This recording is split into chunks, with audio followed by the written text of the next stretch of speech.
He said, baby, what's a big deal? Feel what you wanna feel. Overpowers the rest of the room, so it's like a... All right, that seems to be working, this seems to be working. Yeah, the numbers are turning, okay, cool. I'm here with Toby Thiermann, right? You have the same last name as Kyle? We do, yeah. I'm, all right, just pardon me while I scrunch around on this faux leather sofa. Yep. Can you hear all the noise that makes? Totally. I'm trying to decide if I should lean back or what. Yeah, you get comfortable Okay. and people will adjust. Feeling pretty good. Okay, you can turn up your headphones, we're comfortable. We're doing a video, but don't worry about the video, because that's just bonus content, so don't feel like you need to direct your, your energy toward the camera. I'm not used to being on this side of the camera, so Yeah. it feels awkward. Yeah, I feel you like orienting yourself that way, and like, no, I'll go over here, dude. Yeah. Yeah, so Toby is, what the fuck are you, Toby? A cinematographer, a documentary filmmaker, Producer. director, producer, Yeah, I mean, I feel like all in around this media dude? time and age, a lot of people in my field wear a lot of hats. So Yeah. I kind of fashion myself one of all of those things. Right, And kind of a fusion. right.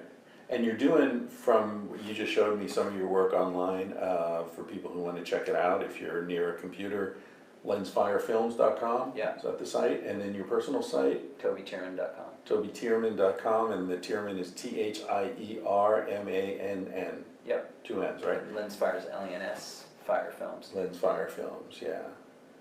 Is that what it's called when you get a flash from a light in your lens? You get a, what's that called? That's a flare. Lens flare. Oh, Yeah. flare. That's I think right. the basis for the lens fire is just kind of like sparking inspiration Right, in filmmaking. right. So how old are you? 30 something? 34. 34. Is this been a lifelong thing? Did you grow up? You grew up around cameras. Your family has some connection to film. And We do. Our father, both Kyle and mine, is a Academy Award nominated filmmaker, documentary filmmaker. Your father? Yeah. Oh, I didn't know that. I knew your uncle. And our uncle is a multi-Academy Award winning production designer. Right. Who's worked with Amazing. Steven Spielberg Yeah, and a yeah. lot of films. Avatar and Lincoln. Lincoln, which I actually got to work on with him as his assistant, which was Yeah. an amazing experience. And his name's Rick Carter. He's a fantastic, creative, and inspiring all around dude. And So he's your father's brother? No, he is Kimberly's brother, Kyle's mom, my So stepmother's brother. you've got film coming from both Every sides direction, of the yeah. So family. we were both Yeah. raised with our father making documentary films, Right. and I think more than anything, that just kind of gave us the notion that it was okay to go in that direction. Right. Because I feel like a lot of people are trapped based off of their parents' intentions, and Yeah. which is funny because I don't think our dad ever told us to be filmmakers. He Right. just told us to do what we wanted to do and do what we found interest in. Yeah. But it's true, you can, if you're from fucking Illinois and your father owns a shoe store and you think, that'd be cool to make films. It's like, yeah, it'd be cool to be an astronaut too, man, Right. like get real, Totally. Whereas if you're from, I guess your dad grew up in Topanga, Malibu, Right. that kind of area, and you guys are up in Santa Cruz, pretty close, same sort of vibe. People in that business, it's not that unrealistic an option. Yeah, and you can borrow some equipment, and Right. you can apprentice and you can learn, Right. and I think that's the best way to get into filmmaking. And Yeah. filmmaking is a very relationship based business. I agree. Someone wrote to me recently, I get these young guys writing a lot for career advice, which is such a joke because I haven't had a job since the 90s and, I'm like a fucking roustabout idiot. But he was like, hey, I want to make films and I'm thinking USC Film School or NYU, and NYU's really expensive, and maybe at USC, and of course I prefaced it by saying I have no fucking idea what I'm talking about, but from what I've seen, it's about who you know. And tell me if I'm wrong, I hope I'm not, but you try to get a gig on a movie, nobody gives a fuck what film school you went to. It's what have you done, who have you worked with, what can you show me? A degree? Do people care about degrees? I mean, I think that there's a million different ways to arrive in the film industry. So I'm not going to say one way is better than the other. Right. I think that you can, by going to school and focusing on something, if that's the recipe you need to be able to really dive in deep into it, Yeah. and practice, learn some technical skills, and build some relationships, because maybe some of those relationships that you might have for the rest of your career were founded in film school. Could be, right. Other than that, it's ultimately it's what you do. Right. Right? Did you go to film school? I studied media in college. I went to UC San Diego. Oh, that's right. But yeah, I actually decided not to go to film school post school, because I was like, well, I'm just going to get started doing some stuff, and I can Right. pick up the camera, have access to some of that stuff, and I was Right. just going to start And to be fair, you already had some pretty good contacts. Right. So that aspect of it, you don't really need to pay for. 100%. Yeah. I think more than anything, it's like the motivation. So like I feel like someone's gonna be successful if they go to film school and they're really motivated, or if they come to Hollywood or anywhere and they're really motivated, and you're willing to Yeah. build those relationships, put in the work, and initially think that maybe you might not get paid anything at all. Right. And if that's worth it to you because you have the passion for it, then I think Right. it'll be great. Yeah, my feeling about school in general is you're better off finding someone who does what you want to do, who's willing to let you hang around. You're better off investing the money and paying your bills and hanging around for free and being productive and useful and get shit done, so they go, yeah, you know what, maybe I'll hire you 6 months down the road. You're better off doing that expenditure than the expenditure of school. And I think part of the reason for that is that I think that people think that if I just pay for the school, it'll all happen for me. Whereas the kind of people who are like, I'm gonna go to LA and I'm gonna, reach out to this dude and I'm gonna make myself so valuable to him for free that he's gonna see that I really give a shit. That's a different kind of person. I completely agree with you, and that's actually what happened to me. So, I had some experience doing a number of different things, working for some different online mediums, like Gore's Network, Current Right. TV. Right. And I was shooting stuff, but I wanted to get deeper into really understanding the industry. So, I went to a close friend of mine now, but like a producer that I respected and knew through some other people. His name's Patrick Newell, and I called him and I said, I'd love to sit down with you for lunch and talk with you about what you do, and I'm really interested in the career, and I want to get into the industry, essentially is what I said. So it's classic Hollywood. He set up a meeting somewhere in Hollywood at like a whatever, the little like Hollywood coffee shop thing, and I go in and we sit down, and he's got this he's from Brooklyn, so he's got this I don't know what that accent is, but it's so he's like, so you want to get into the film industry, eh?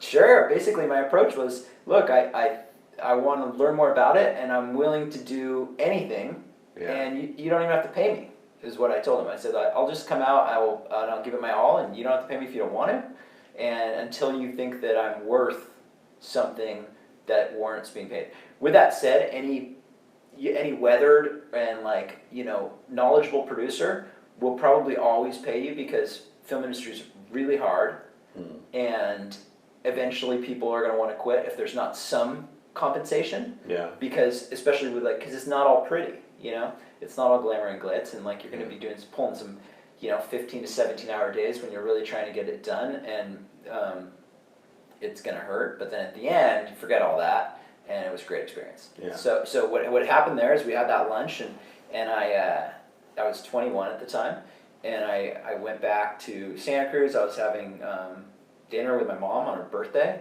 and my stepdad, and I got this phone call from Patrick, and he's in Louisiana. He just hit the ground on a feature film that he was producing with Billy Friedkin and Caleb Deschanel and starring Matthew McConaughey, and the whole thing wasn't quite set up right, the pre-producing of it, some stuff had fallen through, and he just needed some people he could trust, and he wanted some extra hands, and he called me and he said, I want you on a plane in 2 days, and I said sure. I didn't even really know what I was going to be doing, and I brought my camera with me, and I just flew out to Louisiana, to New Orleans, and spent 4 months there. 4 months. Yeah.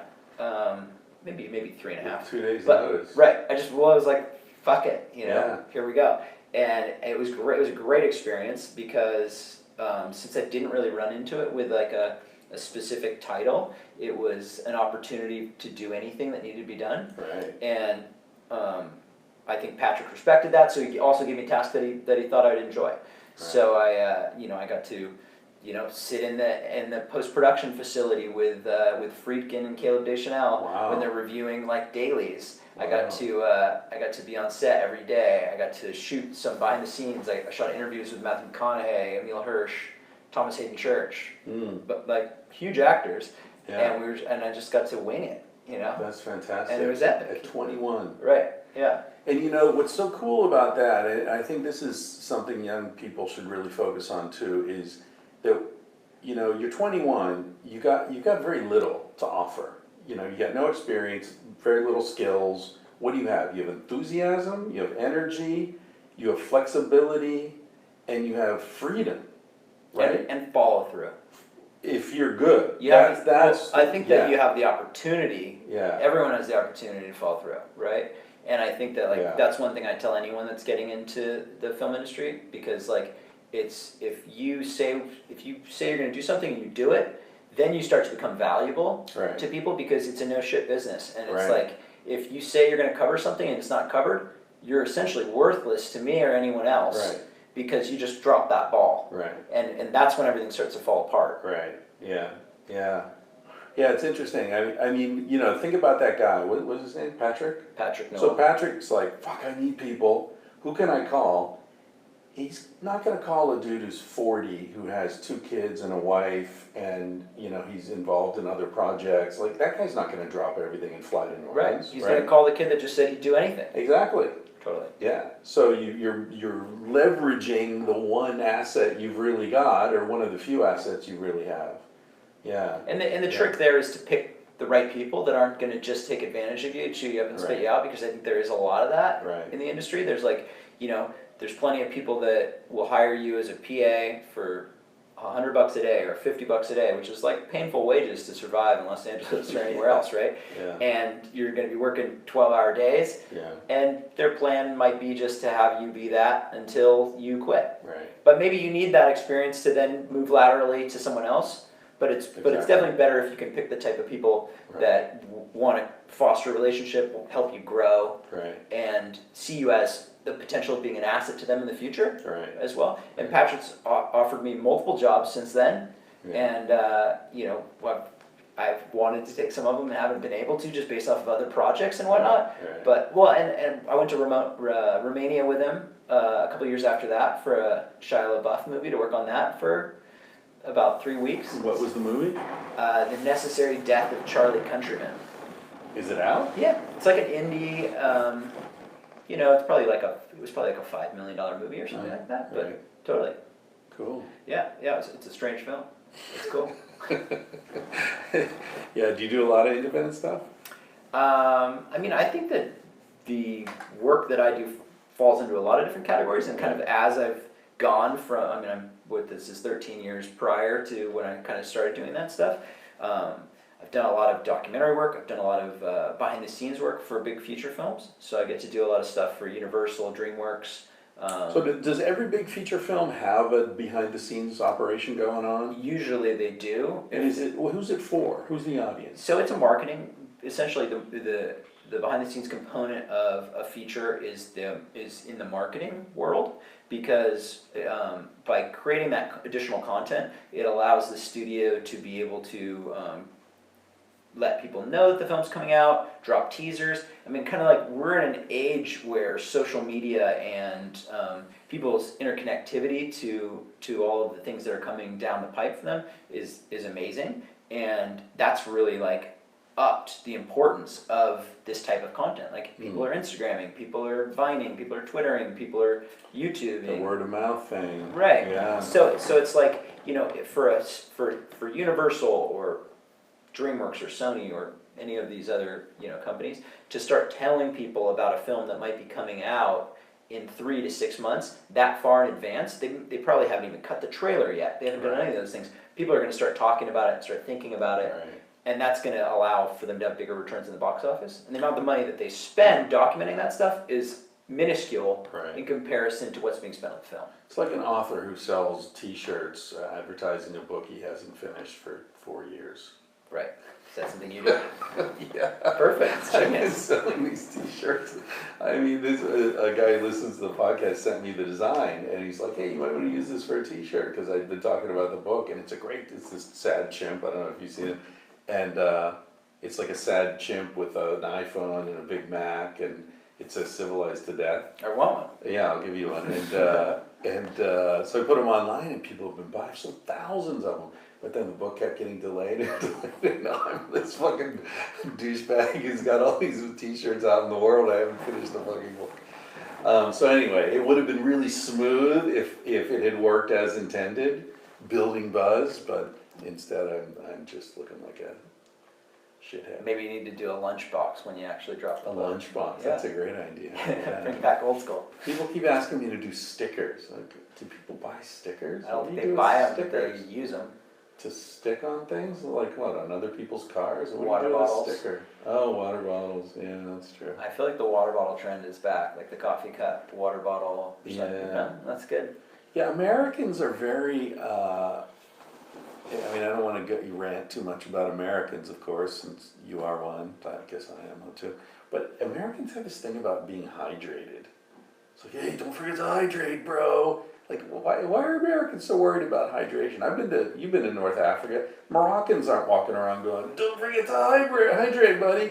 And they're living in the fucking Sahara.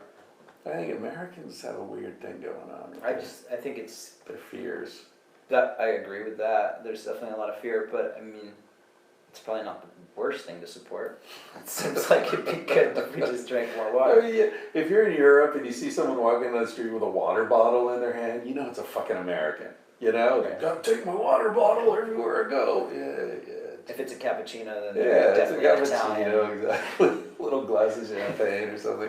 French. Just stop and get a glass of water. Relax, buddy. Anyway, talking about your your career path is very interesting. But what I'm fascinated by is like you and I have had dinner a few nights here. By the way, we're in Costa Rica at the Rhythmia Life Advancement Center. We are an amazing place. Amazing place, and I have to say, I feel like a virus that has infected your family. I'm just going from one of you to another here. I did the podcast with Kyle, and then Kyle invited me down here. Met you, your mother. I mean, you And guys. my best friend. Kaj, that's Yeah. right. I did the podcast with Kaj already. And business partner. I shoot a lot of my stuff with Kosh. Yeah. Venture journalism and Yeah, investigative content. Kaj. Let's talk about Kaj for a minute. Sure. Easy. What a fucking cool dude. Very cool. I mean, Kaj confuses me. I imagine he confuses a lot of people because he was just so sweet. We were talking about his thing and how important President Kennedy has been in his life, because I didn't know this, but Kennedy started the Peace Corps program, and the SEAL, I guess the Navy SEALs, or maybe the elite, the Rangers as Special well. forces stuff. Yeah, Cool. in the same congressional act, and he was a Navy SEAL for 7 years, I believe, and then he said, sometimes I think about joining the Peace Corps too, just to sort of wrap it all together. And he's such a kind, gentle, friendly, unassuming dude, and he's probably like the most badass motherfucker I've ever hung out with. But you would never know that if you met him in a bar. He's not like a big muscle bound, kind of macho kind of guy. No. But man, And I think that there is that side of the special forces, but I think especially in the officers and whatnot, I don't think being like the muscle guy is really what that's developed into. I think they're like precision, intelligent. They're using tools, right. and they understand exactly what they're doing, right? And there's also a lot of sort of independent thinking. He and I talked about this a bit, how the special forces are different from regular military, where it's just follow your orders and shut the fuck up. Where these guys are like, we're going to put you in this situation and you're going to have to figure out what to do, once you're there. Right. And so they've got a lot of tools and a lot of training that then they need to bring to bear in the way that's they determine is most appropriate. It's Right, which very interesting. Which I think helps them in their professional lives once they leave the service. Yeah. And Yeah. I know it has for Kosh. Yeah, So, sure. Yeah. yeah, I mean, when we're, we travel to the ends of the earth to do documentary film work, and it's kind of the same thing. We're just not getting shot at most of the time. So have you been in situations where you're like, Kaj is pulling my ass out of this, thank God he's got that training? Maybe. Well, he got us out of the Philippines on like some crazy plan by just like knowing the commander randomly when he used to be in the Philippines doing like some work with like anti-drug stuff with his unit. So I mean, I feel like it's more there's random situations where based off of Kaj's like previous life as a Navy SEAL, he has these contacts all over the world, and they just like pop up when we're in the middle of doing like an investigative journalism thing or a documentary, and like he'll and then he'll chat, and all of a sudden we're flying through customs, or we're on a helicopter, or we're going down on a nuclear submarine underneath the polar ice caps. I mean, all those things have happened. You know? So it's been a wild ride, and he's a great dude too. So you were working with him for Vice? We've done. I'm freelance, so Kaj was at Vice for the last 2 years, and when he was at CNN, when he was at Current, when he was at Vice, I'll do jobs with him depending on if it works with my schedule, and now we're developing a show for Netflix, which is cool. So. This is can you talk about this? I'm not even sure. Yeah. Okay. He told me about it, but I don't think we talked about it on the air, so maybe we'll leave that. But it's coming soon. Yeah. And it's pretty interesting. It's a multi-season thing. Multi episode initially, but who knows? Yeah, good. Okay. Yeah. And a lot of the stuff that you guys have done together has been in like kind of cut on the edge, like conflict zones and. Yeah, we've been to Afghanistan. What was that like? Tell me about Afghanistan. It was wild. We were there doing a project for USAID, for the United States government, kind of which I showed you. Oh right, yeah, and that's part of that. And yeah, we flew into Kabul with a really small team. We weren't able to like be insured, so we were riding around in just like a Forerunner. Like there's like two ways to go into Afghanistan, at least when we went, and it was either you go like armored convoy, or you have basically just you fly into the radar. Right. So we had an amazing fixer. So you're either protected or you're invisible. Yeah. Yeah. So we had a 4-man camera team, which is the way we like to do a lot of our work, right? So we'll travel around the world with two cinema cameras. We had 2 Reds with some amazing lenses, but a really lightweight package. Like sound guy. No sound guy on that one, but I mean that's primarily because that piece is set to speeches that have been given by presidents. Right. So we basically, by flying under the radar and some of that stuff, you're able to kind of create foster these real interactions with people. When an entire camera crew or 5 cars shows up at a location, especially if it's Syrian refugees or it's like the disaster in the Philippines or any of those things, you're not going to get a real interaction from the people that you're with, right? And I think that a lot of the content we try to do, we go after that like emotion, that feeling, that like validity, right. And it requires a certain amount of intimacy in those situations. Right. So I think that the lesson there is you stay lightweight and you keep the crew small, but you make sure that the quality is still there. Yeah. And I think that's kind of a niche that over the last 15 years that I've been doing this, it's been something that I think we've learned how to do pretty well. Yeah, I think that's really important. It's kind of like the equivalent of podcasting, compared to mainstream media. Right. Authenticity is what it's all about. Right, and people know that. You can feel it in what you in the content. And I think that the user or the viewer or whatever you want to call the person that's actually absorbing this content on the other end, they're so savvy. They completely understand what they're plugging into. Everyone has their own 4K camera on their phone these days, so it's like people are creating this stuff themselves, and it's if you can create it in a way that they understand that you were just there experiencing it. It's like it's almost verite is a word that's used for that kind of documentary filmmaking in a way, and that's I think it's more and more popular, and you start looking, it's even fused into the commercial space now. So it's like, I work along with a number of different commercial directors that, we go out with the same model. It's a small crew, and you're interacting with real people, but it's also connected to an initiative that a brand's doing or something like Right. that. And that content is more and more popular, which is kind of, I think it's a cool space. Yeah, it's funny how the commercial, it's kind of like how real estate follows like gay people and artists, Right. into like, oh, Soho, it's nobody would live there except gay guys and artists, and then it's cool, and then, then suddenly the price goes up, and then the gay people and the artists move out. It seems like media follows authenticity that way. Reality TV was a reaction to, scripted bullshit, and then now reality TV is scripted bullshit. Right. Yeah. Yeah, so on some levels it spoils it, but hopefully that's not the case in this current iteration. Yeah, but I mean, neighborhoods are different from authenticity, because authenticity isn't in a place, it just is what it is, right? So it feels like, I don't know, there's a musician, I was just thinking of Alu Dara, I think is his name, and he's a really good guitarist, sort of blues, funky blues guy, and all his records are one take.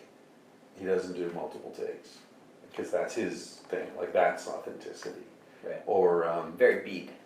yeah, sort of, like, yeah. Kerouac. They were that as well, Right, yeah, I mean, the hippies. Taping pieces of paper together and running it through a typewriter, non-stop Right. typing, and Right. then burning it at the end. Kerouac, Yeah, typing totally. on a Very, roll. yeah, it's very, it's inspired. You ever see, speaking of this whole sort of merging of reality and art, there's a film, I think it was made in 1968 called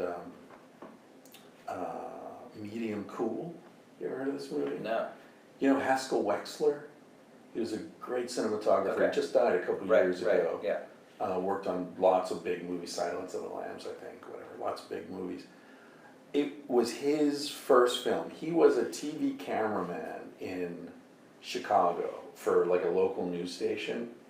And he was young, early 20s, I think, and because I must have met him 10 years ago, and he was probably in his early 70s.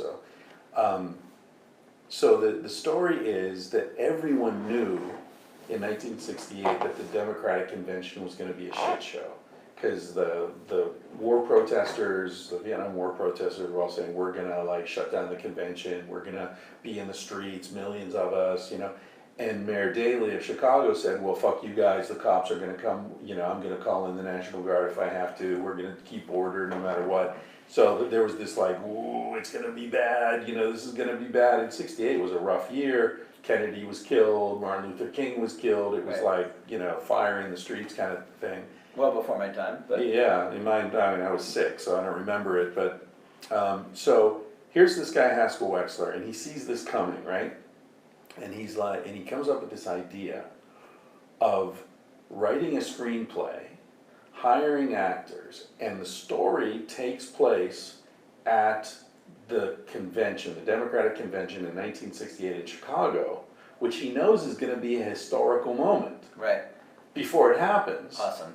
And so he films these guys, and the movie is largely about how media changes reality, because when the cameras show up, the protesters gather, and then it looks like there's a bigger protest, and then other people When get his cameras show up. when any cameras Okay. show up, right? Cool. So what he does is he has these actors going through the crowds of protesters, tear gas, police. He's filming them. They're real. It's real history happening with his actor embedded in it. It's awesome. It's a fucking crazy film. Yeah, you should check it out. I'd love to. It's really interesting and very thoughtful about this interaction of how reality, the depiction of reality changes the reality. The Heisenberg. It's principle. also an amazing example of budget filmmaking. Oh yeah, exactly. I mean, it's super low budget. Yeah, it's a huge amount of production design, extras. I mean, Yeah, you know what I'm talking about? The nothing. stuff that makes these movies expensive. Exactly. It's when you want to have 300 extras in a scene. Right, to recreate a To historical moment. Yeah, I or mean, when we were something. doing battle scenes in Lincoln, Uh-huh. it was like, it's Civil War 500 fuckers. people showing up that Yeah. all need to go through hair and makeup, Oh, and all yeah. and it takes a really long time to execute. And then it starts raining and you're fucked till tomorrow? Right. I mean, come on. Yeah, yeah. Did you guys get like Civil War reenactors? We did. Yeah, we had, I mean, everything under the sun. They had put a call out in Virginia about 6 months or a year prior to filming that said that they were going to be looking for bearded extras to be in the film. So, So you had time to grow a beard. Exactly. So all these That's hilarious. all these people that were excited about trying to be on it grew these massive, like huge beards, right? Yeah. And then, come some of the filming days, there started to be this kind of like, echo among like the producers and probably Steven or any of the other people making the high level call, saying, it feels like this is just going to be a bearded movie because everyone has a beard. So they just started shaving these people's beards on the spot. So like this, some guy who'd been growing his beard for a year, probably really proud of this like huge red mane or whatever, and they'd show up for hair and makeup in the morning, and the makeup artist just at a whim would just be like, okay, 50% of these guys are going in clean shaven, or something. So they just hack the beards off in the moment. At least they still got to be in the movie. Oh yeah, no, totally. They were in the movie. Or to some regard, it's hard to know because when you're an extra like that, you might be so deep in the background that you never get really actually noticed or seen. Yeah. I got to be an extra in that movie too. Oh really? Yeah, it's fun. Did you grow a beard? I had, I think I grew like a mustache, and I think they shaved it. So I was one of those people. Yeah, it was awesome. No, they just told me that the casting director told me I had period hair, so he let me kind of like get into one of the scenes, and it happened to be one of the scenes that I worked on helping to design with the art director that I was assisting, and I was a cartographer in the War Department, which was like an epic scene where Daniel Day-Lewis is kind of talking to Gideon Wells and Stanton, and then like little old me standing in between them. Oh really? Yeah. You're right up there in the foreground. Yeah. Even made it in the commercial. Really? Yeah. Wow. Or the trailer. So you have an IMDb page? No, not really. No? No, it was just like, it was for fun, right? It was a caveat, and it was an awesome experience. But at one point, I was standing there, and it was like a reverse shot. Dan Day-Lewis, like amazing, one of the best actors in the world, is there delivering an awesome. I mean, he was so in it the whole time. It was really incredible. He never broke character. But Steven looks over at myself and Gideon and Stan, and they're like real actors. I'm just like, an extra or whatever. And he points at me and he's like, "You." And I'm like, "Me?" He's like, "Look really interested." I'm like, I'm gonna chalk that up as direction. I took direction from Steven Spielberg. That's a bucket. That's a bucket list. Yeah, item definitely. Right there. Look interested. And since then, I've actually been able to shoot interviews, multiple interviews with him. I just finished a documentary about him. Oh, that's right, with the John Williams. John Williams. So yeah, it was an awesome experience, and it's basically for their third compilation album. And John and Steven have been working together since the beginning of Steven's career, and it's the longest professional relationship that he's had. Jaws was his first film? No, there was the trucker thing. Yeah, that was that fucking weird trucker movie. Right. Like the trucker just was.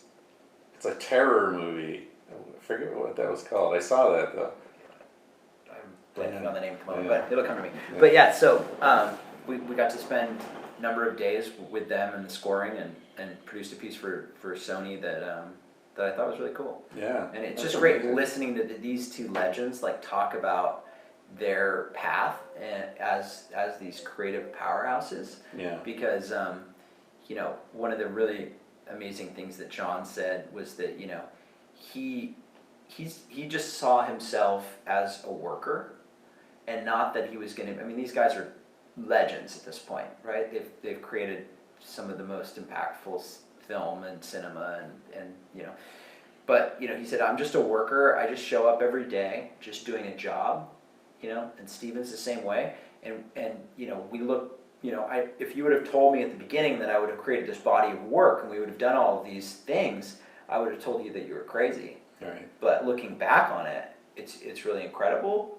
But that wasn't the approach that we had, and I think you can learn a lot from that as someone that wants to be a creative and a creator. It's like there's a lot of pressure early on in your life to do something grand or amazing or whatever. Yeah. But really, it's like just focus on what you're doing right now. Right. Make sure it's something that you're interested in and that's interesting, and then stack that on top of the next one, and it'll build. And I mean, the two of them are an example of the best possible way it could build into anything. It's like a massive pyramid or in Egypt, or something incredible. But, I think that either way, that's the best approach towards not getting overwhelmed early on, Right. or, and just Yeah, continue. you're trying to climb a mountain, you can't be staring at the top of the mountain all the It's a time. great analogy for it. Yeah, you just gotta look down at your feet and don't trip over shit. Yeah, or don't fall off a cliff on the way. Exactly, exactly. Yeah, I had Wim Hof on this podcast, you know him?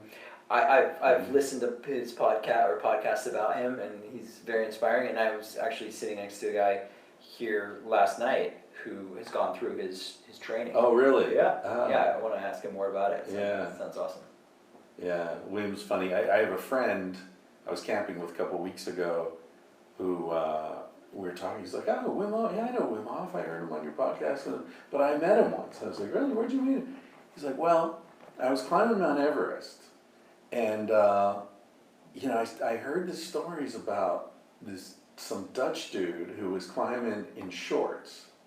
And I was like, fuck that guy. Because there are all these, it's like all these people now, like on their honeymoon, they're going to summit Mount Everest and, or the first fucking, Samoan, you're going to climb it backwards. I mean, there's all this like silly kind of be the first to do this or that. Right, And he felt like it trivializes the experience and it's dumb, whatever. So he had a really sort of like, yeah, fuck it, whatever that Dutch guy is. So then he's up, I don't remember how many thousand feet, but like way the fuck up, right? And 20-something thousand feet. Yeah, base camp's just under 18,000. My girlfriend was just there. Oh, good, 2 yeah. weeks ago. So he was like 24,000 feet. Does that make sense? Is that like the beginning of the death zone? It's probably towards the top. I mean, I think anything above base camp sounds pretty sketchy. Yeah. But yeah. So he was like, plodding up, and he had his full, super high tech Gore-Tex, Right. everything and all this stuff, and he sees this guy coming down in shorts, and they sat down and talked for a while, and he said he's the coolest guy ever, and he says, so he's like, first of all, like I totally reassessed my sense of the guy, because he was so friendly and so cool, and he said, so how high did you get? And he said, wow, 25,500 or something. And he said, so why did you turn back? And he said, Wim Hof looked at him and he said, because I was fucking cold, man. Good question. I was fucking cold. Wearing shorts, man. Yeah. I mean, I can't even imagine. It's like the coldest place I've been is the North Pole with Kaj. Was that in the sub? Or was that a different trip? Yeah. And first we flew out to the Arctic ice, like kind of to the thing called Ice Axe, which is something that the U.S. military puts on. And where is that? That's on the polar ice cap, like near where the quote unquote North Pole is. They have like a fake North Pole there. We took some funny pictures. And then we met the sub, but it was cold. I mean, but probably not even anywhere near where you get when you're up on the top of Everest. Yeah. Wow. What was that? Tell me about that trip. Who was that for? It was for CNN. It was a piece on the global, like the politics around the Arctic.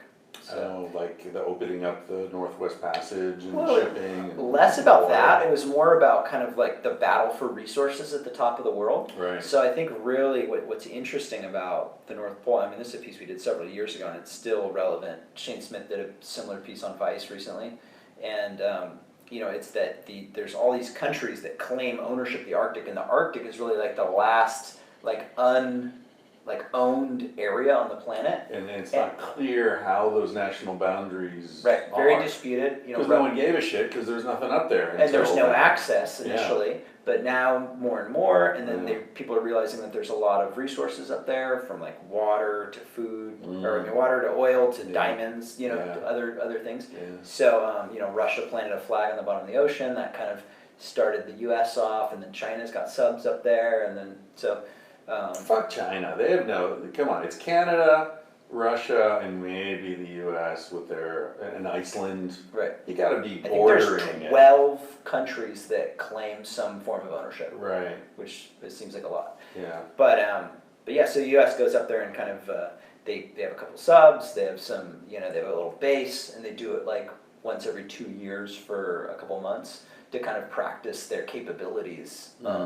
So anyway, we ended up there, and then we got helicoptered to a place where the sub was going to come through the ice, and we were literally standing on the ice, and the sub came through something like 3 to 5 feet of solid ice. Really? And lifted up through the ice, and then they How far away from you? we were probably like, I mean, I don't know, like from here to the other side of that building, like, So that's 50, nothing. 50, 75 yards maybe. And you must feel it on the ice. Oh yeah, the whole ground's shaking. It's one solid block.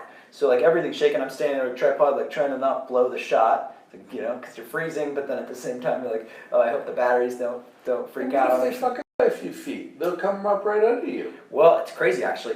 What you do is you draw an X with a shovel on the surface of the ice, and when the sub's underneath, it can see that X.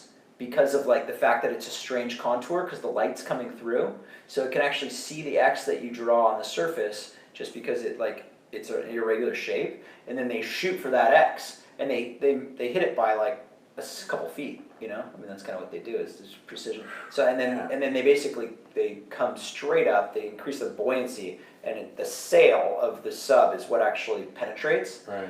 and then they rappel off the top in these crazy orange snowsuits, and then they take a chainsaw and they chainsawed the ice that was sitting on top of the hatch, and then the captain popped out. We got to shake his hand. He's like, "Come on down." And we're like, "Here we go."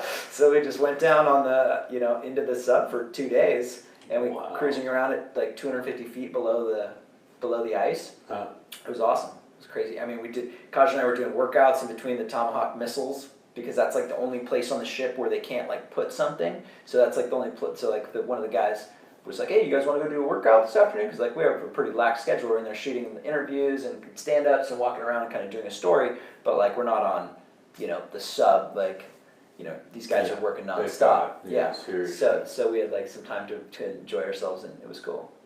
Wow. Yeah. That's crazy. Yeah. I mean, the only thing that they have to come up for is food. Because the sub can make their own water, they can make their own oxygen. It's nuclear powered, so they have their own energy. Right. So it's really it's food. They don't have like a greenhouse or anything in there. Not growing weed. Yeah, no. Yeah, maybe nowadays. Yeah, it's legal. Let's grow weed. You ever see Encounters at the End of the World? The Werner Herzog thing about Antarctica? I haven't seen it. It's wonderful. It's really wonderful. He goes. It starts off. He's like, his typical voiceover. He's like, yeah, some foundation gave him $1 million to make a movie about Antarctica, and he said, that'd be nice. He said, I told them I will not make another movie about fucking penguins. Right? So he goes to Antarctica, and my sense, and maybe he said this explicitly, or maybe it was just my sense from watching it, but there was a guy named Henry Kaiser, who was a kind of a famous musician in the 70s, the Henry Kaiser Band. And he stopped being a musician and he got really into underwater photography, specializing in under ice photography. I'm into underwater photography lately. I just bought a dive housing. It's super awesome. Check out Henry Kaiser. Yeah. And apparently he's like one of the best. So Herzog, and he's a friend of Herzog. So they agreed to meet down there, and a lot of the film would be about the life that lives under the ice in Antarctica. That's great. But then the rest of the film, Herzog didn't know what he was going to do. He was just winging it, right? And what it ended up being was about, the other part was about the people who are in Antarctica. Like, who are these people? Who ends up working at this base station in Antarctica? Who's like the mechanic who fixes the trucks? Who's the guy who runs the greenhouse? Who's the person making the vodka? They make vodka down there. I don't remember that part. But the reason I thought of it was when he interviews the guy who has the greenhouse, the guy, this dude is stoned. Like, you just know he's stoned. And he's showing you where they grow the vegetables and all this. But there's a room that, like, okay, we're not going to talk about this, Werner, because these guys are, they're down there in the winter, it's snowing for 9 months or something. No, authorities aren't going to be showing up anytime soon. Yeah, exactly. And come on, we're going to get high. We're getting high in Antarctica all winter. But it's a great movie. It's really, you know, I love his films. We talked about him the other day. You haven't met him personally, No. right? Yeah. I think he would think I'm a silly romantic. Somebody asked me, like, some producer who was trying to pitch me on a documentary about sex at dawn, and he was, you know, trying to impress me as they do in Hollywood, and they're trying to get you to sign papers. Like, dude, I think we could get any director you want. Like, you know, who would you want to work with? Just tell me who you want to work. I was like, Werner Herzog. He's like, yeah, I can call him. I got his number. I'll call him. I'm like, yeah, you call Werner Herzog. You get Werner Herzog, I'll do it for nothing, man. You know, and I'll buy everyone lunch every day. But anyway, Werner Herzog, if you're out there, if you're hearing this, give me a call, buddy. I'll shoot it. I'll lens it. There you go. Let's do this. I've already got all the equipment. We'll do it. Werner, all you gotta do is do the voiceover. Perfect. Yeah. But I think he would think because I have this vision of, you know, one of my central arguments in the work I do, writing, is that we are mistaken in our view that nature is, you know, red in tooth and claw, and that life before the state was nasty, brutish, and short, and that all of this is to scare us into accepting a lot of this very mixed package of civilization, and so we're grateful for it, like, you know, monkeys in the zoo are grateful to be in their cages because, oh my God, out in the jungle you would have been eaten by lions, Right. you know? And Werner really buys into that vision of the natural world, that it's all suffering and, you know, destruction, and, you know, there's no joy and no compassion, and it's all just horrible. So I think he would think I'm a silly hippie, but I think we'd have fun. Well, it sounds like a good conflict you guys can get into. Yeah, exactly. There's drama. There's some drama. So what other? I mean, I wanted to pick your brain just because at dinner the other night you just sort of like very casually mentioned, like, oh yeah, when I was in, you know, whatever, under the Arctic, you know, under the ice caps in the sub, and what are some other, like, what stands out? If someone were making a movie about you, which is, I know you're only 33 or whatever the fuck you are, you whippersnapper. Yeah. But you've been around. I mean, where else? What stands out for you is like, what's Yeah. the hairiest situation? I'm not sure that movie's there just yet. No, But of I'm course working not. on it, you know? Yeah. And but I do feel super fortunate to have been able to travel and be able to film all over the world. So Yeah. Well, it's cool too to travel. I did a lot of traveling without purpose. right. And it's really cool to be able to travel with a purpose. You know, you're going to Syria or something. You know, I'm not gonna fucking fly to Syria just to check it out. You know, but if you're part of a project, there's something meaningful. You're doing something about refugees. You're honing your talents. Yeah, it's you have a good for your focus, career. you know, and I think that and you do feel like you're moving in the right direction on any Yeah. of that kind of stuff. So Yeah. you know, I've done stuff all over. I've been in Syrian refugee camps, one of the largest Syrian refugee camps in Jordan, Kenya, Afghanistan. When we were in Afghanistan, actually, the team had lunch at this Lebanese restaurant, and it's the middle of the day. It's a popular spot for UN workers and whatnot. And we flew from there to Kenya, and 3 days after we left, that restaurant was attacked, and a suicide bomber blew up the front of the place and killed the guards. And then a guy with an AK came in and executed 18 UN workers. And it was like one of the largest, you know, times when UN workers being killed in one instance. It was super super sad and scary, and felt like a close call, because it was like you know, as I was planning the schedule for that trip, it was like, oh, should we be there this day or this day? It was like there's no reason that we weren't still in Kabul on those days. And so I mean, I think that kind of stuff happens out there quite frequently, but you know, that felt like a close call. The hotel we were staying at got attacked a couple weeks later. The hospital that we filmed some of the neonatal like breathing stuff in, a gunman came in and killed 2 doctors. So that was What do you crazy. think? And do you get into the geopolitics, or do you just like, hey, I'm an observer, I don't have an opinion on this shit? It kind of depends on specifically what we're talking about, but Yeah. you know, I mean, in Afghanistan, Kaj and I talked about this a little bit in terms of ISIS and Boko Haram and stuff, and, fitting into my hippie romantic kind of viewpoint, I guess, I feel, I don't, do you believe in evil? that's a great question. I don't think that people are inherently evil. I think that like circumstances can make the other feel like they're something that you consider evil, but really it's based off the fact that their viewpoints are so much different than your own. You know? Yeah, that's pretty much how I feel about it. Yeah. I mean, because you see ISIS or, these things that we're calling evil, and I feel like whatever their viewpoint is, which may be very distorted or may just be that we don't understand it, it's born out of trauma. Yeah, and maybe this is kind of going on a weird aside, but I also feel like a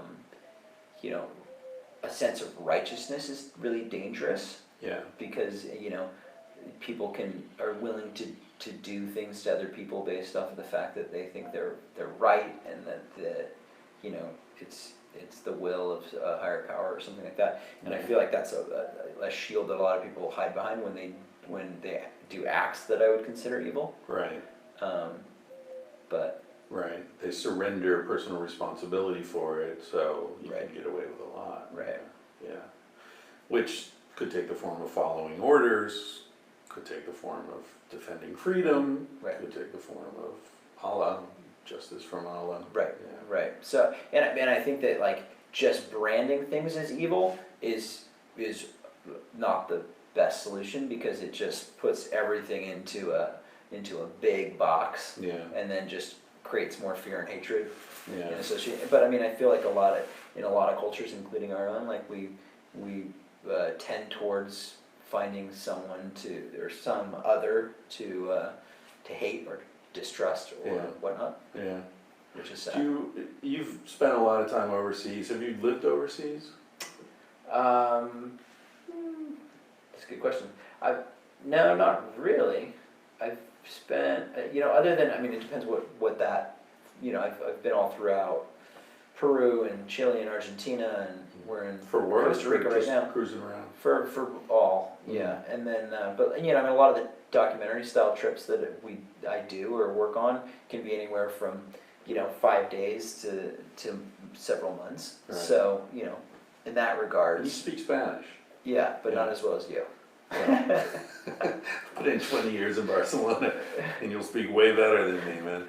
Yeah, no, my great mistake was that I hooked up with a woman who spoke English quite well, and then her English got way better and my Spanish stayed where it was. Yeah, I mean, I took 3-4 months off in college. I took a quarter off from UC San Diego, and I went to South America and started with a couple weeks of language program, and then just kind of traveled and explored and was just tried to use the Spanish as much as I could, as I just did every awesome adventure I could find. Right. And I just used my tuition money for that, and then I just still tried to graduate on time. So it was it was a zero-sum scenario. Right. And I recommend that to any kid in college. It's like just take a break for a second. Scam your way out for a while. Well, yeah, that, but also just go down there and explore something that's different than American culture, because I think the perspective, and also like that, what I learned there as far as Spanish and also just stuff about the world and the way things work gives you a perspective that's like worth more than any class that you would have taken in that period of time. I did the same thing. And you're having a ton of fun, right? Yeah. I mean, it's like I went with a couple of buddies from time to time. My sister came down and traveled with me. My brother Kyle came down for a period of it. We went to the jungles, and we saw jaguars in the wild. We did zip lines and surfed all the way down the Peruvian and Chilean coast. Wow. Went to Patagonia. That stuff's awesome and epic, and it's good to know that it's out there. I did the same thing. My senior year in college, I skipped my junior year, and then I went back. I didn't want to go back. My dad sort of was my dad's super cool and always supported me in all my harebrained schemes and stuff, but I called him from Alaska and I was like, Dad, I'm going to Japan. I'm not going back to school. I'm going to go to Asia. I'm going to teach English and I'm going to blah, blah, blah.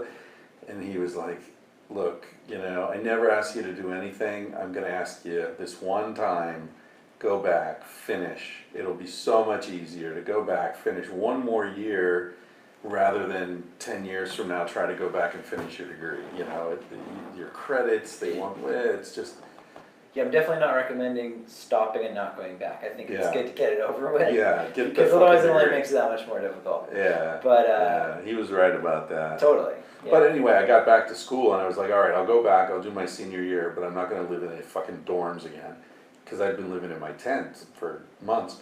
So I set up my tent in the woods behind the art museum and I'm like, I'm gonna live in my fucking tent, right? There's a lot of people that do that in Santa Cruz. Really? Yeah. UCSC, like students that like live in their car up the coast and just Yeah. surf every day and cruise in the Yeah. class. I mean, housing prices in Santa Cruz are almost as bad as Los Angeles Yeah, right now. it's crazy. And there's no place to make any money. Right. So it's nuts. Right.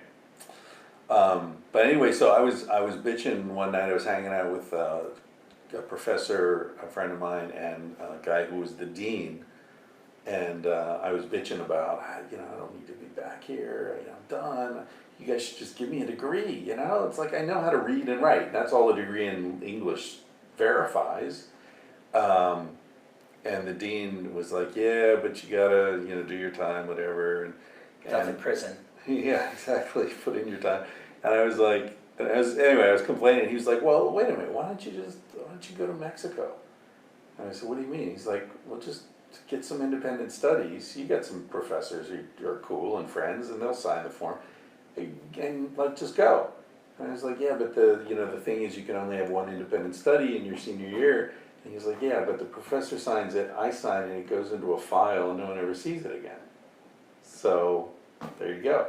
So I went to these professors. I went to 6 professors because I had 3 courses. Fall term, we had a trimester system. So fall and winter term. Maybe it's just winter term. Maybe this conversation happened fall term. Anyway, so I got these professors to sign these forms, and he signed them. And then for like 4 months, I was free. And my parents were like, yeah, we'll give you like your parents, we'll give you the money that we were getting paid anyway for you to live. We did the same thing. Yeah, and I went to Chiapas. That was my first trip to Mexico out of the US and Canada. I think that's like a really cool insight to share with listeners or whatever, which is like, you know, going through, especially, I mean, I don't know, what school was it that you were at? Hobart College. Okay, so maybe it was a little bit more flexible. Some of the UCs can be a little rigid with some of that stuff. Yeah. But I even found that it was, that I've developed relationships with my professors. I went to some of those office hours. People think that like you're sucking up to the teacher when you go to the office hours. I felt the opposite way. It was like you could skip the lectures and go to the office hours, and then you're hanging out with this person one-on-one as like a peer. Right. And if you build those relationships with those people, they'll assist you, they'll help you with your concepts, with your papers, all this kind of stuff. But you can also get them, I used to go surf with some of my professors at UC San Diego, and it was awesome. And like those are the people you're actually still in touch with down the road, first of all. And then if you want to do something that's creative or different with your experience there, they're the people that are going to advocate for that and actually make it happen. I think one of the great insights that I've learned with age is involved with this, because like you, I was the student who benefited a lot from the sort of generosity of older people, whether they're teachers or guys who pick me up hitchhiking or whatever. There just always seemed to be older people in my life who looked out for me and helped me out and gave me a leg up and all that. And I just always felt so blessed and lucky, and now that I'm older, I realize that there's something in it for them, that they really, you go to that office hour meeting with the professor and you're not a sycophant, you're a smart guy, you're a cool guy, you're talking to him like a human being, and you respect his knowledge, you respect his experience, but you're not, oh, professor, changed my life kind of bullshit. You're putting your own work into it. They love that. They live for that shit. So it feels really good for them to help a guy like that. You know, you're watering a plant that's growing. It's going to thrive. You're not putting water into a bucket with a fucking hole in the bottom. You know. Totally. And so I think young people shouldn't feel apologetic for approaching older people and asking for a hand, as long as they're willing to do the work themselves. I was given this Specialized, hey, shout out to Specialized. I had a guy on who's a mountain bike racer, Cool. Ryan Cleek, I think his name was, really cool guy. And I was gonna buy a mountain bike, because I live in Topanga, and it's like this great mountain bike area, and I need I ride a something- Specialized mountain bike as well. Sweet, here we My go. roommate, it still works for them. He designs, runs one of their facilities in Vietnam, I believe. Really? And I want to say Vietnam. I might be off by like one of those Southeast Asia. country in Southeast Asia at the moment. But yeah, Marshall Poland. He's out there right now, and I used to live at my house in Santa Cruz and worked for Specialized. And There you go. Apparently it's a great place to work. totally awesome culture. Ryan had worked there for a They while. get to go on like daily rides where they basically like the whole office just jump. They all jump on bikes and just tear through the whole neighborhood. Really? Yeah, for like an hour. So That's everyone's just fantastic. staying fit and like doing what they Yeah. love. It's great. Yeah. Yeah, good culture. Yeah, and using their products and, anyway, so I you know, I was like, oh, it's like asking you or Kyle about surfboards, you know, like, hey, I'm thinking of learning to surf, what should I get? And I was thinking to get an electric assist bike because, you know, I'm at the bottom of the canyon, and like from my house to any fire road is like straight up 500 feet or something. And I showed him a couple of models I was looking at, and he said, yeah, let me look into it and get back to you. So he contacted Specialized and told them, you know, about my podcast and whatever. I don't know what he told them. And they were like, yeah, whatever, yeah, we'll give you one. Awesome. So they gave me this beautiful fucking bike, this electric assist Specialized, called the Turbo Levo. And I ride it all the time. And the first time I rode You've it, been bragging about it when we rode down to the beach the other day. You were like, Oh. what is this? I'm pedaling here. This is horrible. I can't stand this experience. this shitty conventional bike. Yeah, it's like the Tesla of mountain bikes. It's so like modern and sweet, and like it's just really well designed. And but this all has a point. So I ride this thing, and I realize that it is a metaphor for life in general, because the way it works is it doesn't just push. You can't sit on it and just push a button and go up a hill. You have to pedal. And the more you pedal, and it's not just pedal, it's force. It monitors how much force you're putting on the pedals. So the more you're pushing, the more it gives you. So you need to work. It's powered up ahead of time, but while you're pedaling, you're also charging it, kind of like a Prius, right? No, it doesn't do that, and the brakes don't charge it or anything like that. Okay. But the battery's got like an 80 mile, you know, on flat, an 80 mile radius, so it's got a good, Plenty of poop. plenty of capacity. But what I love about it is, and I don't know how it's engineered exactly, because you can't just say like, give me high power and then I'll pedal a little bit. It knows how hard you're working, Great. and it gives you help in proportion to how hard you're working. And as soon as I noticed that, I was like, this is like a perfect teacher, a good parent, even a good friend, you know? Like, I'm not gonna, you need help, like, let's say you come to me and you're like, hey dude, I'm working on this manuscript, you're a writer, you know, can you give me a hand? If I look at the manuscript and it's full of bullshit and it's totally, like, obviously you've put very little work into it, then I'm gonna be like, sorry buddy, I'm busy. But if I look at it and it's obvious that you've put a lot of thought and work into this and you're really trying to do something cool, then I'm gonna be more like, hey, all right, I'll put some hours into this, you know, I like what you're doing. Exactly. And so it's the same thing like when you go to your teacher, or, you know, you show up on a film project and like, hey, how can I help? The more you bring to it, the more people are gonna, it's like one of those retirement programs where they'll like match your, Exactly. you put 1,000 in, we'll put in 2. I feel like human beings react pretty well to that kind of. Yeah, I think there's an innate generosity, but we don't want to waste our fucking time. Right. You know, our energy. Yeah, it's funny. I didn't intend for this episode to be all about helping the youth climb up the career ladder, but you're obviously doing a really good job of it. So I'm just maybe making it up as I go. hey, it works, man, and It's a lot your of work fun. is beautiful. I mean, Thanks. I knew it would be just from talking to you, but I hadn't seen any of it until we sat down here. So where do you go from here? Do you have like, are you just kinda taking it as it comes, or do you have a general sense of where you're trying to go with all this? I think that's a really, really interesting question because, the immediate answer is I don't really know, but I think that my goal is to continue to do the kinds of things that I'm excited about and inspire me within the medium. And I think that the medium itself is constantly evolving and it has just in the period of, 15 years that I've been working in kind of In technology? in film and documentary work and stuff like Mm. the cameras are getting lighter and smaller, right? Like which allows for the shooting style to have changed. There's a lot of handheld camera operation is really popular now. Like people want to feel they don't want everything on a dolly, super Right. smooth slider kind of I stuff. like that. Yeah, feeling of immediacy and gonzo. presence. So I mean that's a quick example. Moving back to the technical, but I think that I think I really enjoy trying to become a better storyteller and just work to. You do a lot of writing as well? I think storytelling in the sense of the visual medium. So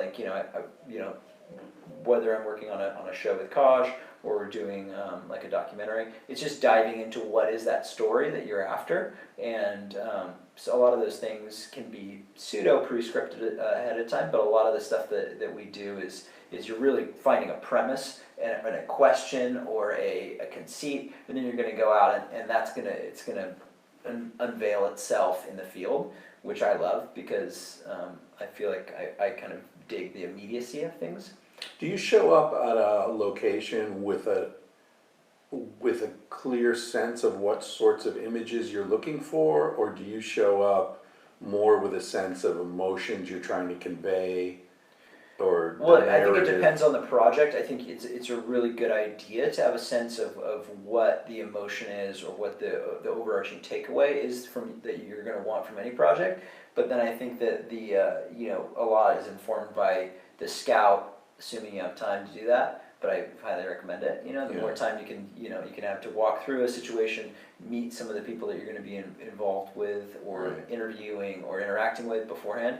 It can allow you to kind of find good locations where that stuff is going to make sense, and you're not going to deal with. And there's always a ton of technical issues that you have to, or hurdles that you have to get over before. And like when we were setting up your camera and playing with some of that stuff initially, like I think my mind often clicks into technical mode. First, where's the sun going to be? Where are we going to get the light? Like, how are we going to keep this quality? Is there going to be a flicker? Any of that kind of stuff. By the way, it's been dark as fuck in here since we started shooting. I don't think anyone can see this, so I. Yeah, no, we look all right. We look like we're by a fire. Just kidding. Yeah, Fire it's side. romantic. On our beige sofa and Right. beige wall. Squeaky beige sofa. Squeaky beige sofa. It's, Exactly. lost in a yurt. Yeah, lost in a yurt. But so yeah, I mean, I think we're to bring that full circle.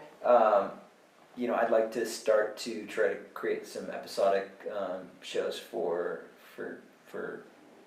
on demand or whatever, Netflix, Hulu, any of these types of cool behemoths that are coming up in the industry, that are changing the industry and whatnot. And I think some of that, the episodic content is great because you can dive deeper into a topic and really give a lot to the person that's tuning in. Yeah. And then I also think that there's some awesome verite work out there for just cool documentaries and just lensing larger projects. I think is great. So I'm kind of wanting to do more of that, and still enjoying a lot of the stuff. Interviewing directors or doing some cool stuff on sets is exciting, and it's fun to work with cool actors. Yeah. Are you over the sort of starstruck, like, holy shit, that's Steven Spielberg, or that's, Bruce Springsteen, or whoever? I'm stoked on certain people, but at the same time, I don't know that. Yeah, I guess probably I'm a little bit.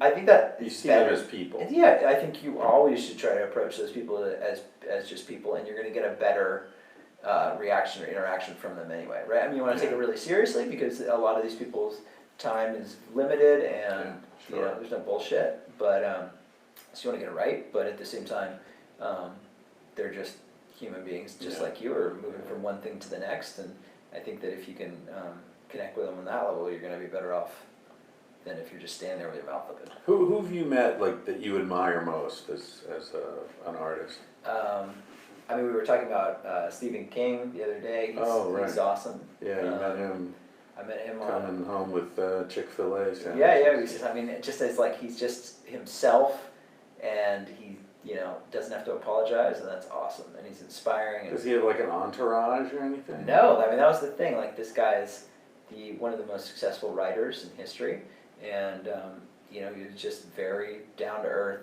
and you know, nice and really like connected with everyone that was, you know, Yeah. appreciative of what was happening. He was working on a book that was being adapted for TV called Under the Dome, and you know, he's just out there enjoying the process, and he wrote a couple of the episodes, and I thought that was cool. So yeah, he's the one that comes to mind, and obviously John Williams and Steven Yeah. Spielberg are inspirational people that I feel really Yeah. honored to have met. I Yeah. got to meet J.J. Abrams about a month or two ago. Shot an interview with him, and he was He's young, right? Yeah, He's 40s or something. that would make sense. Yeah. Yeah, I mean he was super nice. Yeah. I was blown away, like very cool. He did what? Star Trek. I think he did Yep, the Star latest Trek. Yep, I mean he's done He's done a lot a of shit. gazillion things that Yeah. are incredible, but and his spot in Los Angeles, Bad Robot, is really cool. What's it called? It's called Bad Robot, his production company. Bad Road. Yeah, and I'm almost sure that this is real, but it's in an old like an American typewriter building. Yeah. And part of what he does is that if anyone brings one of those typewriters to the building, he will have it serviced Oh, really? to keep the legacy of that going, which I just think is so cool. Huh. You know, it's Yeah, like, you know, that's cool. yeah. So Sort of offbeat. yeah, but I mean, I would say there's other people out there that inspire me even more than some like actors and whatnot. Like my little brother's an inspiring human. Yes, he is. Kaj is an inspiring human. Yeah, I yeah. think that the best thing that you can do is try and surround yourself with people that are pushing the envelope, and that helps you kind of do the same. Right. You know, Do you consider yourself to be ambitious? probably, yeah. Yeah. I think I do. And how would you define it? I don't know. That's a good question. How would I define ambition, or my personal ambition? Well, if you're ambitious for what? I mean, what is it that drives you? What are you hungry for? Yeah, I mean, and it's the question is it a curse or is it a, right? It's like the curse of ambition. We're getting to that. Kaj and I talk about this a lot. It's a trick question. Yeah, it's the curse of ambition, right? So Yeah. I think that I am for sure, but I enjoy it, you know, and I think that you constantly push for doing more and continuing, but that's there's an adrenaline in that, you know, if that makes any sense. It does. I mean, you don't, and the reason I asked was, you strike me as an ambitious guy, but you don't strike me as a guy who's driven by a sense of inadequacy. Cool, it's a compliment, I appreciate it. Well, I mean, I hope it's true. You decide if it's true or not. But, you know, most people who are ambitious seem to me that they're driven by a sense of inadequacy. And so that's, I guess, the curse of it, that they'll never get there. Right. You know, I was just doing a podcast with Jerry, who owns this place that we're in, and we talked about some of that and how Great a lot guy. of his life was like, I got to make money to prove, you know, that I'm enough, and he made tens of millions, and it never got there. Yeah, I mean, I think that like our whole family, Kyle and myself, and we have, you know, 4 other brothers and sisters, or I have 4 other brothers and sisters. You know, step half full, kind of different iteration of a eclectic, you know, modern You're like the family. Amazing Tannenbaums or something. It's kind of nuts, totally. It's very much like that. You know? Yeah. And the entire faction of the lineage all reside in Santa Cruz, California. Right. Which is unreal. So Thanksgiving is always fun. But you know, I think that we have a very creative family and like a very DIY, like do it yourself kind of scenario. So there's a lot of ambition there, and I think that kind of ping pongs back and forth among the parents, the children, the offspring, to kind of like continue to carry this flag of creativity and creation in a sense. So I think that might be where the drive kind of comes from to do stuff. And I think it's healthy to a certain degree, you know, and I think it is important to have like the, you know, some of that, like the positive reinforcement of accomplishment, which maybe we have a hard time giving each other. But I was able to give Kyle a good compliment this morning that I was very proud of, and I think it meant a lot to him for all the stuff that he's been able to accomplish. So that, and you know, so maybe you can get over those issues in your own life. Are you guys competitive, the siblings? You know, I think that the best way to look at it is to create a sense of pride in what your siblings and father or children or anything can accomplish. And that, I think there is a sense of competitiveness between all of us, but I think if you confuse that with pride, so that you have both, then everyone, you know, it's a rising tide that lifts all boats. And you know, I think that is where I want to be and take my life. So continue to do interesting things with the people that you like to work with, and I think that if you can get that, you know, a blank for the words, but like, you know, the positive reinforcement from the people that you love, then that means a lot. It's you guys are on a team, so there's competitiveness, but you're all on the same team. Yeah, Kyle and I are looking at trying to put together a documentary we're going to start working on over the summer together, which I'm excited about. So it's like, the more you can kind of fuse that, it's great, and everyone wins. There's a lot of convergence of interests that I've seen among you guys, you know, with your mom as well, and her, I should get her on the podcast. I've been thinking about that. I mean, it feels kind of incestuous, as I said earlier, you know, like I'm just going from one to another, but you guys are all so fucking interesting. Like a circus. Thanks. Yeah, that's great. Yeah, cool. Well, let's go get dinner. What do you say? I think that's great. I'm feeling like we're never going to get the sun back, it looks like. It's just raining like hell out here in Costa Rica. Winter in Costa Rica, at least it's 80 degrees out. Yeah, it's pretty nice. Yeah, well, it's been a blast. Thanks for doing this, man. Yeah, no. Yeah. It was my first sit-down podcast, though. Really? I was nervous, but it was great. I feel like I just lost my virginity. It's as easy as a colonic. By the way, we should mention you came here straight from your colonic, your second colonic in 2 days. Yeah, thanks for bringing that up, Chris. Yeah. Yeah, we're here at this like retreat I need to set context. Retreat Wellness Life Advancement Center, where it's like I just did my third massage in second colonic. That's why you're so fucking laid back. I thought you were stoned. Your eyes are like, you know, you're half closed and you're like super relaxed. This guy's eating some hash brownies or something. All we've really been eating is vegetables and there's no booze. Yeah, I mean we're gonna come out of this just. I was looking at my skin. I feel like bright and shiny and stuff. Yeah, it's crazy. And I got this fucking toothache, so I'm on like a soup diet. I mean, yeah, you're losing weight. We're gonna get you back into LA, and I'm gonna be like, the women will be banging down the door. I can't, you know, I'm waiting for that Philip Seymour Hoffman biopic. You know, they're gonna call me for that, I'm sure. I think you're a ringer. With my background in porn. Totally. You look just like him. Let's just think of that. In his better days. Thanks, man. Yeah. All right. All right, we'll kill that, and then over here.